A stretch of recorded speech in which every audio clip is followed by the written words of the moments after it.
I was trying to think, what did I say that could actually be helpful or useful to you in the future? And I thought I'd perhaps tell the story of how I sort of came to be here. How did some of these things happen?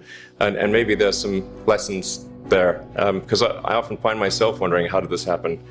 So when I was young, I didn't really know what I was going to do when I got older. But then eventually I thought that the idea of inventing things would be really cool. The reason I thought that was because I read a quote from Arthur C. Clarke, which said that sufficiently advanced technology is indistinguishable from magic. And that's really true. If you go back, say, 300 years, the things that we take for granted today you'd be burned at the stake for. Being able to fly, that's crazy. Being able to see over long distances, being able to communicate, having effectively, with the internet, a group mind of sorts, and having access to all the world's information instantly from almost anywhere on the earth. This is stuff that really would be magic, or would be considered magic in times past. In fact, I think it actually goes beyond that, because there are many things that we take for granted today that weren't even imagined in times past. They weren't even in the realm of magic. So it actually goes beyond that. So I thought, well, if I can do some of those things, basically if I can advance technology, then that's like magic, and that would be really cool. And I also had sort of a slight existential crisis, because I was trying to figure out what does it all mean? Like, what's the purpose of things? And I came to the conclusion that if we can advance the knowledge of the world, if we can do things that expand the scope and scale of consciousness, then we're better able to ask the right questions and become more enlightened, and that's really the only way forward. So I studied physics and business, because I figured in order to do a lot of these things, you need to know how the universe works, and you need to know how the economy works. And you also need to be able to bring a lot of people together to work with you to create something, because it's very difficult to do something as an individual if it's a significant technology.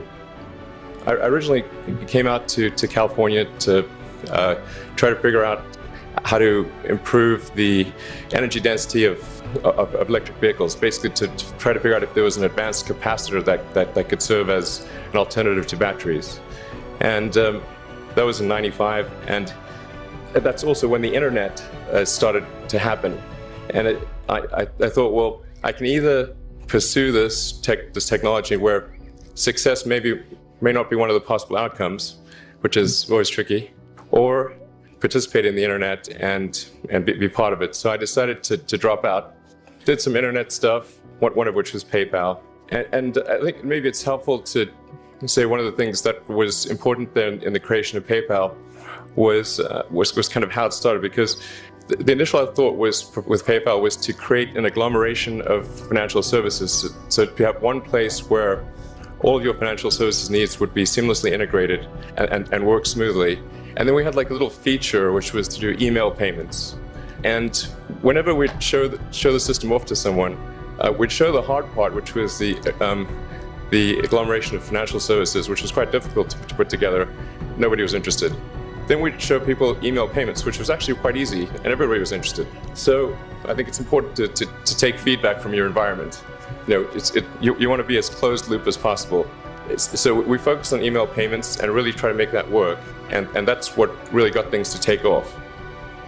But if we hadn't responded to what people said, then we probably would not have been successful. So it's important to look for things like that and focus on them when you see them, and you correct your prior assumptions. Going from PayPal, what are some of the other problems that are likely to most affect the future of humanity?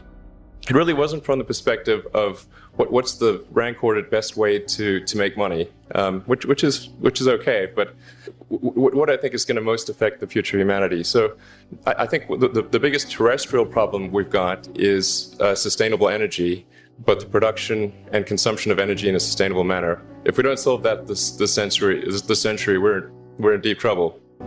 And then the other one being the extension of life beyond Earth to make life multiplanetary. So that's the basis for the latter is the basis for SpaceX, and the former is the basis for Tesla and SolarCity. And when I started SpaceX, initially I thought that, well, there's no way one could possibly start a rocket company. I wasn't that crazy. But then I thought, well, what is a way to increase NASA's budget? That was actually my initial goal. So I thought, well, if we can do a low-cost mission to Mars, something called Mars Oasis, which would land seeds with seeds and dehydrated nutrient gel, and you hydrate them upon landing, and then you'd have this great sort of money shot of green plants on a red background. And the public tends to respond to precedents and superlatives. And this would be the first life on Mars, the furthest that life's ever traveled, as far as we know.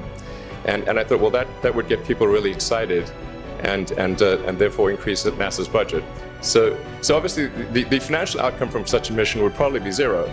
So anything better than that was on the upside.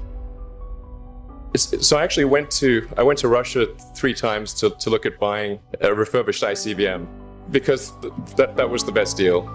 And I can tell you it was very weird going there in late 2001, 2002, going to the Russian rocket forces and saying, I'd like to buy 2 of your biggest rockets, but you can keep the nuke. That's a lot more. That was 10 years ago, I guess, so they thought I was crazy. But I did have money, so that was okay. After making several trips to Russia, I came to the conclusion that actually my initial impression was wrong because my initial thought was, well, that there's not enough will to explore and expand beyond Earth and have a Mars base and that kind of thing. But I came to the conclusion that was wrong. In fact, there's plenty of will, particularly in the United States, because the United States is a nation of explorers, of people who came here from other parts of the world. I think the United States is really a distillation of the spirit of human exploration. But if people think it's impossible, then, or it's going to completely break the federal budget, then they're not going to do it. So after my 3rd trip, I said, okay, well, what we really need to do here is try to solve the space transport problem, and started SpaceX. And this was against the advice of pretty much everyone I talked to. But one friend made me sit down and watch a bunch of videos of rockets blowing up. Let me tell you, he wasn't far wrong. It was tough going there in the beginning because I'd never built anything physical. I mean, I built like little model rockets as a kid and that kind of thing, but I never had a company that built anything physical. So I had to figure out how to do all these things and bring together the right team of people. And so we did all that and then failed 3 times.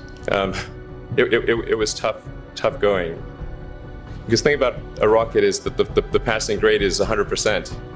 And you don't get to actually test the rocket in the real environment that it's going to be in.